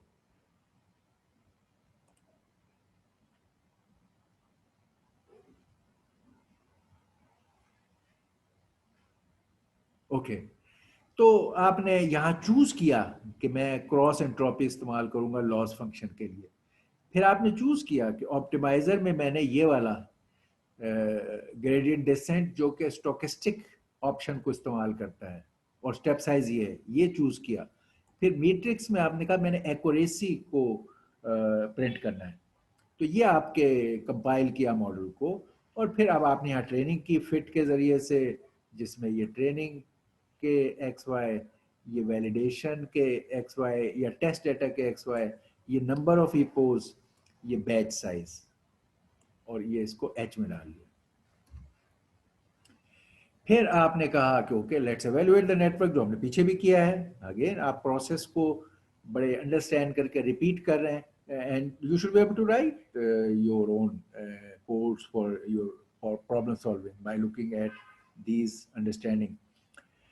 तो आपने कहा अच्छा मैं टेस्ट करता हूँ, तो मैं जो मॉडल है मेरा, उस पे मैं प्रेडिक्ट मेथड को कॉल करता हूँ और उसको टेस्ट एक्स जो मेरा डाटा, अब आप एवेलुएट कर रहे हो तो अब टेस्ट डाटा पे करोगे आप एवेलुएट। ट्रेन हो चुका है, डब्ल्यूज वगैरह सेट हो गए हैं, और आपने बैच साइज दिया और अपना टेस्ट डाटा का साइज वो दिया, आइडेंटिफिकेशन अप्लाई किया प्रेडिक्ट मेथड, और जो आंसर्स आए वो आपने इस वेरिएबल में प्रेडिक्शंस में डाल दिए। अब आपने जो क्लासिफिकेशन रिपोर्ट जनरेट करनी है उसमें जैसे मैंने आपको बताया दो चीजें, एक तो what is the given for test data, what is the right answer, actual answer.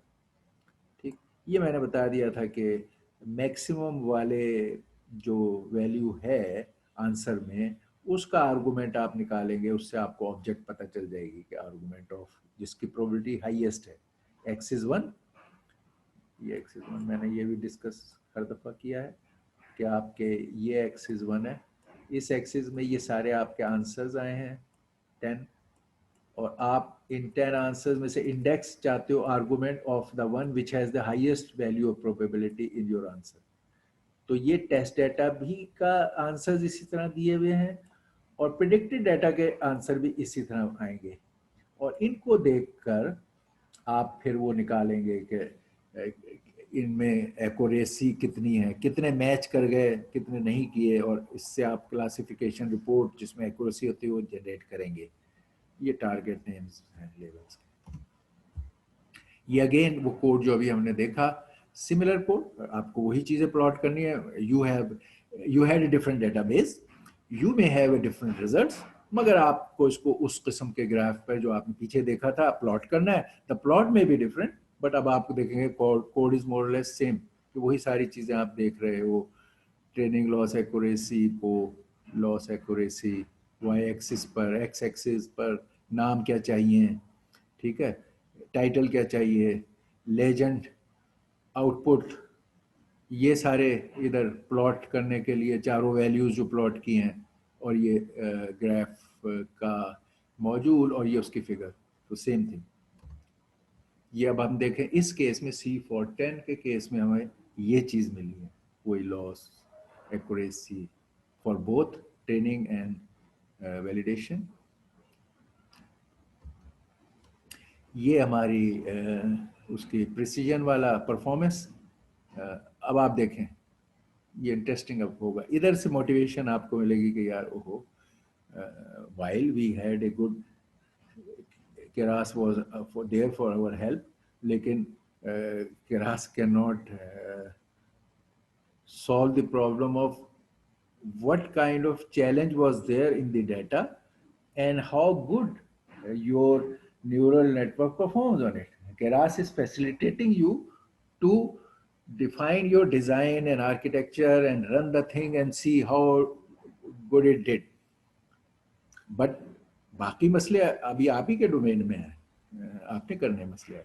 तो इसमें देखें ये सब करने के बाद इस प्रॉब्लम में ये ज़्यादा चैलेंजिंग थी, वैरायटी ज़्यादा थी.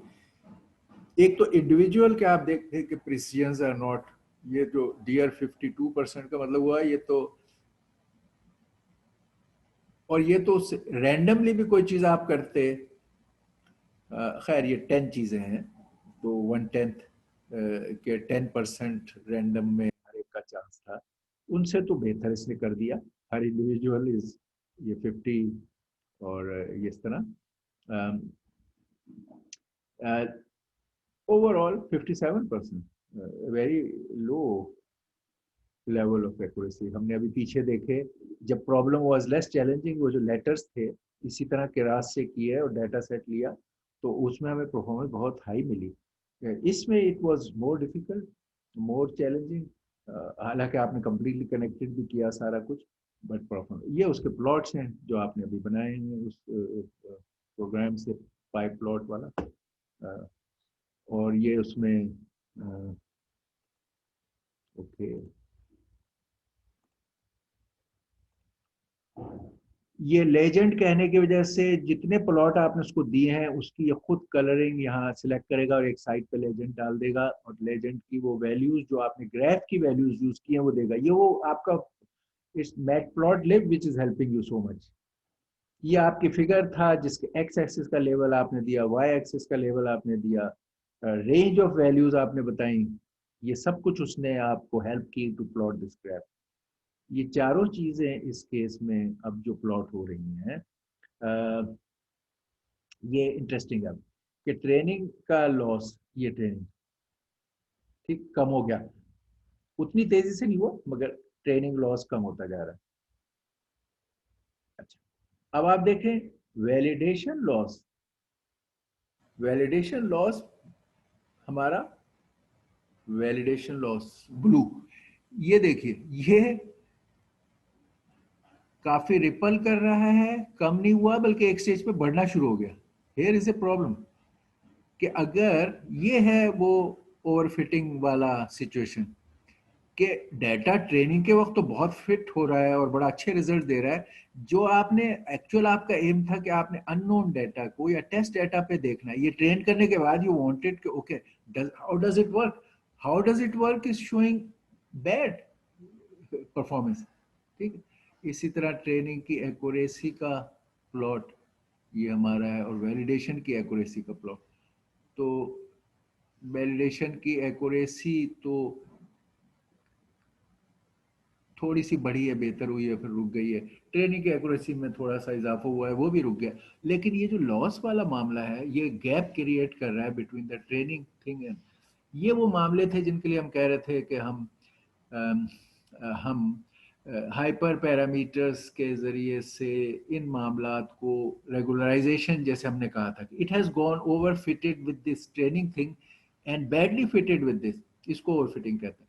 तो अब हम आप अपने रेगुलराइजेशन के ज़रिए से और हाइपर पैरामीटर के एडजस्टमेंट के ज़रिए से इसके ऊपर इम्प्रूवमेंट्स कर सकते हैं और करते हैं लोग, प्ले अराउंड.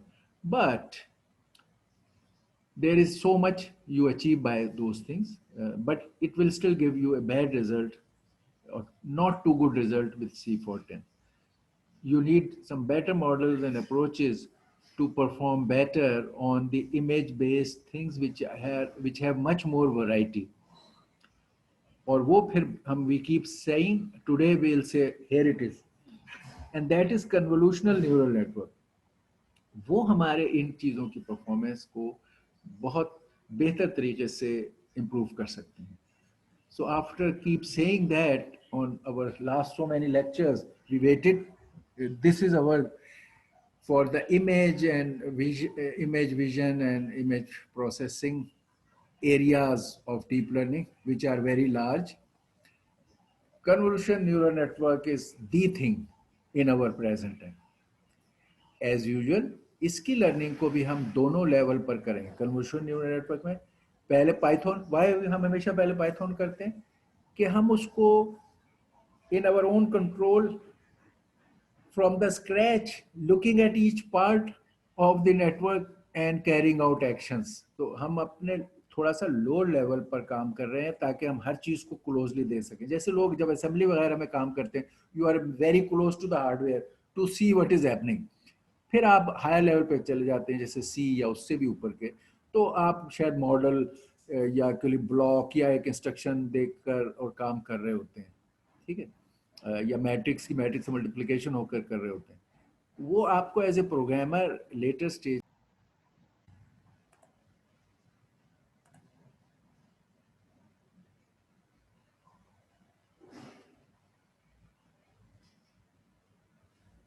ओके, तो वो हमें एफिशिएंसी देता है, तो हम फिर उस पर केरास पर भी इसको यूज करेंगे, मगर हमारा हमेशा पहला चॉइस होता है।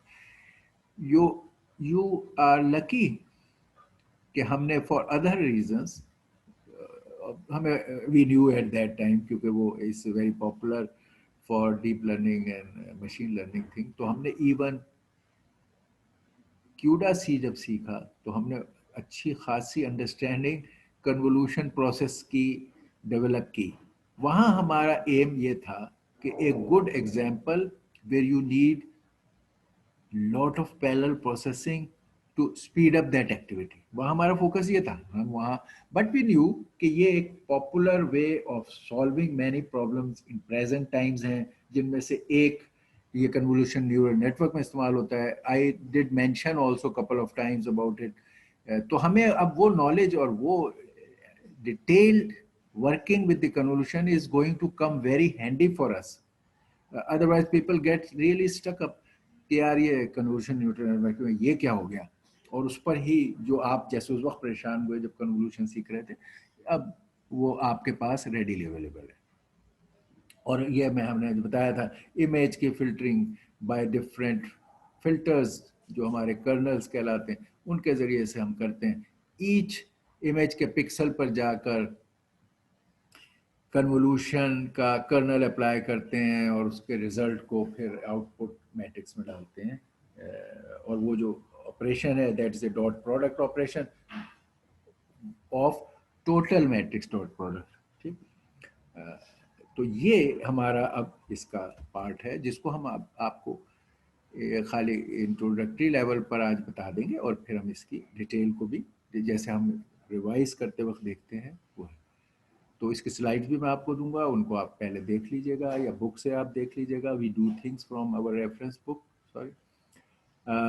इसमें मेन बात जो आपके इंटरेस्ट की है कि एक तो ये बात है कि भाई आप, मैंने अभी इंट्रोड्यूस किया fully connected which is very costly between the layers, वो हम इसमें इस्तेमाल किसी जगह आउटपुट लेयर के किसी एक स्टेज पे आपको कहीं कहीं फुल्ली कनेक्टेड नजर आएगा, जबकि पहले ही साइज काफी कम हो चुका होगा तो हम फिर फुल्ली कनेक्टेड वहां करेंगे। Otherwise we can do away with the fully connected thing and get to less costly connectivity and better result. एक दूसरे एक ये जो हम इसमें एक्चुअली हर स्टेज पर वो कम करने का तरीका ये है कि फुली कनेक्टेड की जगह हम only things required for the convolution from previous layer to the next layer इस्तेमाल होगा। और कन्वोल्यूशन में हमें पता है कि इट कॉजेज ए रिडक्शन। आप अगर 7x7 5x5 मैट्रिक्स की कैलकुलेशन करते हैं, it results into 1 scalar value for that. तो उस तरह की कनेक्टिविटी देके हम लिंक्स को भी बचा रहे हैं। उसके अलावा अब लर्निंग क्या है इसके अंदर, इंटरेस्टिंग बात क्या है, वहां हम वेट लर्न करते थे ऑफ ईच लिंक। यहां हम क्योंकि ये ट्रांसफॉर्मेशन बिटवीन द लेयर्स जो है वो है बाय दिस फिल्टर, यानी अब हमारा सिनेरियो क्या है पहले की निस्बत।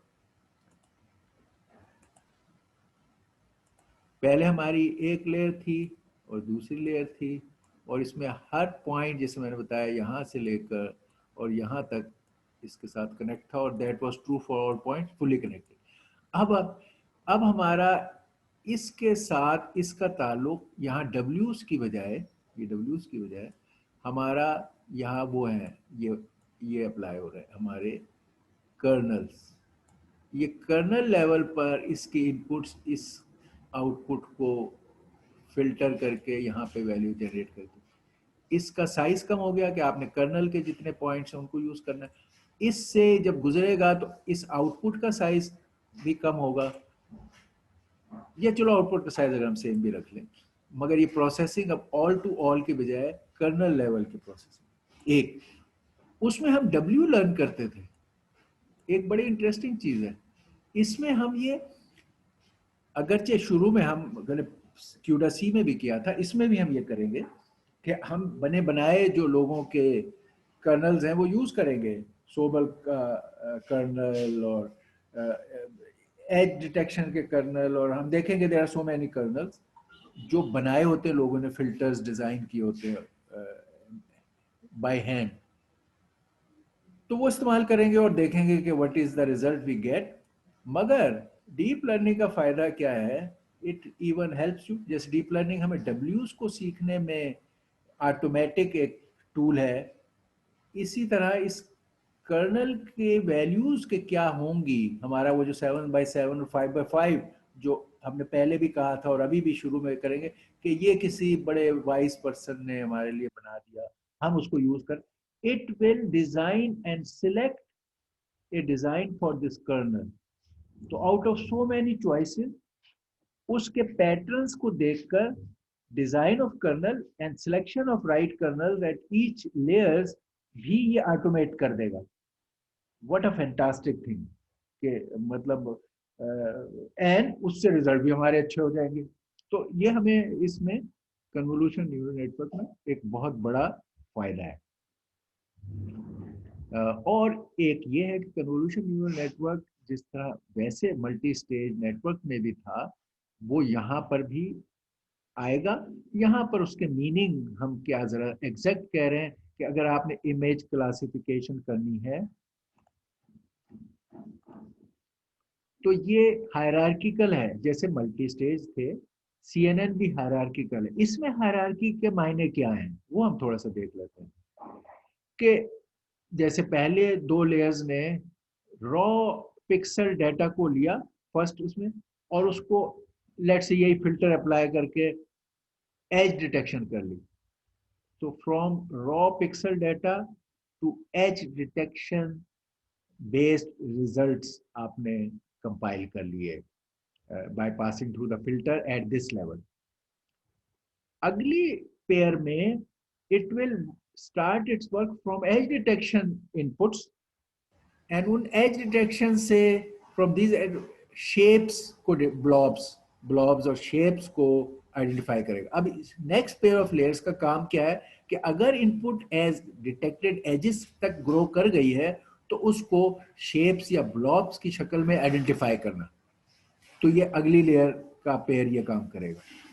अब ब्लॉब्स अगर आपने वर्कआउट कर लिए इस पर, तो फिर ये उससे हाई लेवल फीचर्स, जैसे कि अब आपके ब्लॉब्स में भी नोज और ईयर और उसके कुछ आइडेंटिफिकेशंस आए, तो उससे अब आप फेशियल स्ट्रक्चर्स के बारे में चीज़ों को देख सकते हैं। जैसे अगर फेसेस इन ह्यूमन है तो फेस स्ट्रक्चर, कार्स हैं तो पार्ट्स ऑफ द कार, कि किधर इसकी लाइट्स हैं, किधर इसका डोर है। तो आपने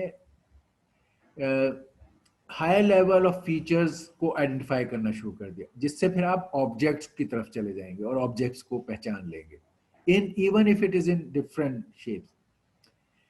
अब इसके अंदर एक बात जो आपको चाहिए, बल्कि दो बातें चाहिए जो आपको हमें हर वक्त मद्देनजर रखनी होगी जब कन्वोल्यूशन न्यूरल नेटवर्क कर रहे हैं। एक तो ये कि लोकल इनवेरियंस, यानी ये फिल्टर मुख्तलिफ पार्ट्स ऑफ इमेज में जाकर उस स्ट्रक्चर या पैटर्न को पहचान सकता है। तो अगर आपकी कार की लोकेशन पिक्चर के सेंटर में थी या लेफ्ट पे थी या राइट पे थी या बॉटम में थी, वो क्योंकि अपना एक फिल्टर का पार्ट अप्लाई करके हर जगह देख रहा है, तो जहां भी उस फिल्टर का मैच उसे मिला वो उसको पहचान लेगा।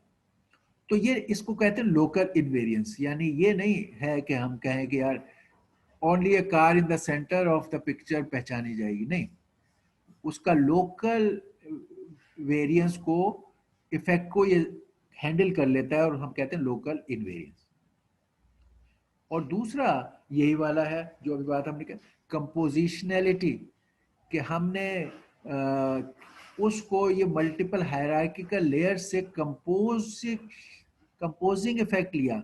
जैसे हमने composition of permutation, multiple permutation one after the other apply करके उसकी कंपोजिशन को बनाया, या मल्टीपल फंक्शंस को वन आफ्टर द अदर करके हम अप्लाई करते हैं। जिस तरह ये कंपोजिशन ऑफ फंक्शन है कि एक डेटा एक्स है, उस पर एक फंक्शन एच अप्लाई की तो एच एक्स हो गया, फिर उसके ऊपर एक और फंक्शन अप्लाई की, फिर उसके ऊपर एक और फंक्शन अप्लाई की, जी अप्लाई की, फिर उसके ऊपर एफ अप्लाई की। तो फंक्शन पर composing of activities one after the other apply करना इसका दूसरा फीचर है। ये हायरार्किकल फीचर है जो अभी मैंने बात की थी कि आप पहले सिंपली पिक्सल्स पर होंगे और फिर आप लाइंस पे चले जाएंगे, एजेस पे चले जाएंगे, फिर शेप पे चले जाएंगे। तो ये है composition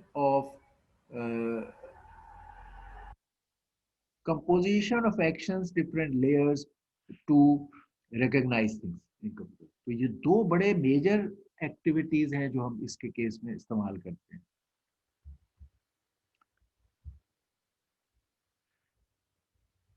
ओके, तो हम इसमें हम देखेंगे कि एक strong understanding of convolution neural network हमें आएगा, और थॉट प्रोसेस जो उसमें शामिल होता है उसके बनाने में। और एक होगा कि CNN के कितने ऑप्शंस, रिसीट्स, जो ये कह रहा है रिसीट रेसिपीज जो हैं CNN के, यानी there are so many combination, जैसे रेसिपी पे खाना पकाने के होते हैं कि ये कम्बिनेशन से इस तरह ये बन सकता है। तो आप आर्किटेक्चरली कौन कौन सी अच्छी कम्बिनेशंस हैं टू फॉर विच प्रॉब्लम, ठीक है ना, क्या खाना बनाने के लिए किस कॉम्बिनेशन से रिजल्ट बनेगा। तो इसी तरह ये आप you learn some recipes in the CNN domain कि क्या आर्किटेक्चर, क्या डेप्थ, क्या उसके साथ कैसे प्रॉब्लम्स को पैरामीटर के सिलेक्शंस जो आपने करने होते हैं वो क्या करें तो आपको आंसर मिलेगा। तो ये दो मेजर एरियाज हम इसमें लर्न करेंगे जब ये कन्वोल्यूशन न्यूरल नेटवर्क। तो ओके, तो इसमें हमें तो अब ये जो एस्पेक्ट्स हमने अभी डिस्कस किए उनके समरी, व्हाट, ये सारी चीजें जो आप सीख लोगे, what are the image convolution क्या है, उससे what do they do, why we use them, how do we apply them to the images, and what role these convolutions play in the deep learning. अब हम deep learning सीख रहे हैं, हम ये देखेंगे कि कन्वोल्यूशन डीप लर्निंग में किस तरह इसको इस्तेमाल कर रहे हैं। तो ये हमें सारे एस्पेक्ट्स देखने होंगे। और हमें कन्वोल्यूशन का उस सेंस में पता है कि हमने जैसे देखा था स्मूथिंग, ब्लरिंग के इफेक्ट्स, कि ये किस तरह ये इफेक्ट कंप्यूटर विजन या इमेज प्रोसेसिंग में उसको इम्पैक्ट डालते हैं, और इसके लिए हमें किस तरह कन्वोल्यूशन और ओपन सीवी और ये हमारे क्या। Okay, that takes care of our introduction to this. अब हम next उसमें we'll take the example. Here is the particular example कि हम उसके अंदर क्या ऑपरेशन कर रहे होते हैं, मैट्रिसेस क्या हैं, हर मैट्रिक्स जो हमें काफ़ी कुछ आप देखोगे कि वो हमारे प्रीवियस क्यूडासी वाले नॉलेज से रिजल्ट होगा कि हम element wise multiplication of to matrices करते हैं, डॉट प्रोडक्ट लेते हैं और उसको डॉट प्रोडक्ट को कैसे प्रोसेस किया जाता है कि आप एलिमेंट वाइज मल्टीप्लाई करते हो और फिर सम लेते हो।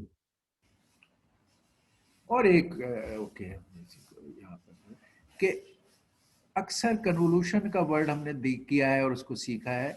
इस केस में कई दफ़ा लोग क्रॉस कोरिलेशन का वर्ड भी इस्तेमाल कर रहे होते हैं। They are very close to each other. Convolution भी इमेज के उस जगह के पॉइंट्स और कर्नल के उनको डॉट प्रोडक्ट लेके दोनों के इम्पैक्ट को लेता है।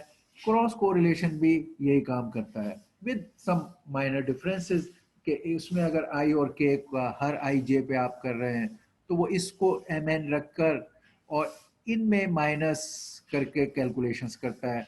और कन्वोल्यूशन में आप ये प्लस उसके रिलेटिवली प्लस करके वो करता है, लेकिन दोनों में आपको similar impact of relating the two इस्तेमाल होता है। तो कई जगह ये सिमिलर सेंस में भी नजर आएंगे। तो क्रॉस कोरिलेशन और convolutions are very close to each other for seeing the behaviour और impacting the behaviour in a image. ये उसके वो एक्सरसाइज है जो हम आगे आप जब आप कोड लिखोगे तो देखोगे कि जो अब जब आपने किया था कि इमेज का आपने एक पार्ट लिया, उसको कर्नल के कॉरस्पॉन्डिंग एलिमेंट्स के साथ मल्टीप्लाई किया और मल्टीप्लाई ऐड किया और ये पूरे इमेज के साइज पर समेशन को इस्तेमाल किया टू गेट दैट रिजल्ट। तो ये वही उसी का वो एक्सप्रेशन है, मैथमेटिकल है, जिसमें हम ये कैलकुलेशन करते हैं। ओके, वी स्टॉप हियर क्योंकि अब हम इसको स्पेसिफिक्स ऑफ वैल्यूज के साथ और डायग्राम के साथ नेक्स्ट टाइम डील करेंगे।